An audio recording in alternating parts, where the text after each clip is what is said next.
मुझे खुशी है कि पूरे कार्यकाल में उनकी पहली बार इतनी सुबह-सुबह मेरी प्रेस कॉन्फ्रेंस अनाउंस होने के बाद आरजेडी की ओर से एक बयान आया है। लेकिन ये बयान नहीं आया, ये स्पष्टीकरण नहीं आया कि क्यों आरजेडी ने चुनाव आयोग को लिखकर ये निवेदन किया कि मुख्यमंत्री जी की रोज़गार योजना के अंतर्गत बिहार की जो 1 करोड़ 30 लाख महिलाओं को 10,000 रुपए मिले हैं, उसको रोक दिया जाए। तो ये डबल टंग में क्यों आरजेडी बात कर रही है? क्यों आरजेडी के नेतृत्व को ये लगता है कि बिहार की महिला जो जानती है कि 10,000 रुपए की ये सीट बनी बढ़कर 2 लाख रुपए होने वाली एनडीए की सरकार के अंतर्गत, क्यों आरजेडी के नेता को ये लगता है कि महिलाएं ये तुलना नहीं कर पा रही हैं कि एक तरफ एनडीए की 2 लाख रुपए की श्योरिटी है, वहां दूसरी ओर आरजेडी का 30,000 रुपए का झुंझुना है। मैं पुनः एक कार्यकर्ता होने के नाते आपको आश्वस्त करती हूँ कि 14 तारीख को भाजपा नेत एनडीए की सरकार बनेगी और 2 लाख रुपए की राशि ट्रांसफर करने का जो स्वप्न है उसको साकार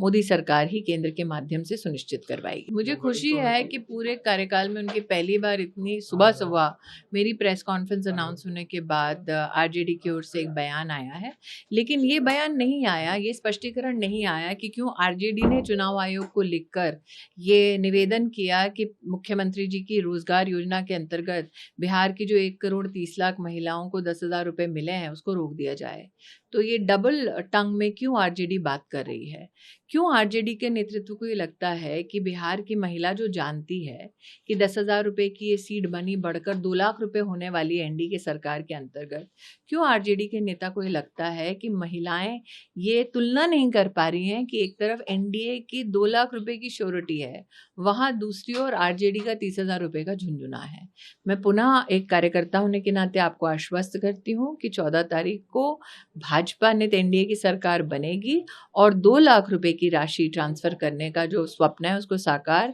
मोदी सरकार ही केंद्र के माध्यम से सुनिश्चित करवाएगी। मुझे खुशी है कि पूरे कार्यकाल में उनकी पहली बार इतनी सुबह-सुबह मेरी प्रेस कॉन्फ्रेंस अनाउंस होने के बाद आरजेडी की ओर से एक बयान आया है। लेकिन ये बयान नहीं आया, ये स्पष्टीकरण नहीं आया कि क्यों आरजेडी ने चुनाव आयोग को लिखकर ये निवेदन किया कि मुख्यमंत्री जी की रोज़गार योजना के अंतर्गत बिहार की जो 1 करोड़ 30 लाख महिलाओं को 10,000 रुपए मिले हैं, उसको रोक दिया जाए। तो ये डबल टंग में क्यों आरजेडी बात कर रही है? क्यों आरजेडी के नेतृत्व को ये लगता है कि बिहार की महिला जो जानती है कि 10,000 रुपए की ये सीट बनी बढ़कर 2 लाख रुपए होने वाली एनडीए की सरकार के अंतर्गत, क्यों आरजेडी के नेता को ये लगता है कि महिलाएं ये तुलना नहीं कर पा रही हैं कि एक तरफ एनडीए की 2 लाख रुपए की श्योरिटी है, वहां दूसरी ओर आरजेडी का 30,000 रुपए का झुंझुना है। मैं पुनः एक कार्यकर्ता होने के नाते आपको आश्वस्त करती हूँ कि 14 तारीख को भाजपा नेत एनडीए की सरकार बनेगी और 2 लाख रुपए की राशि ट्रांसफर करने का जो स्वप्न है उसको साकार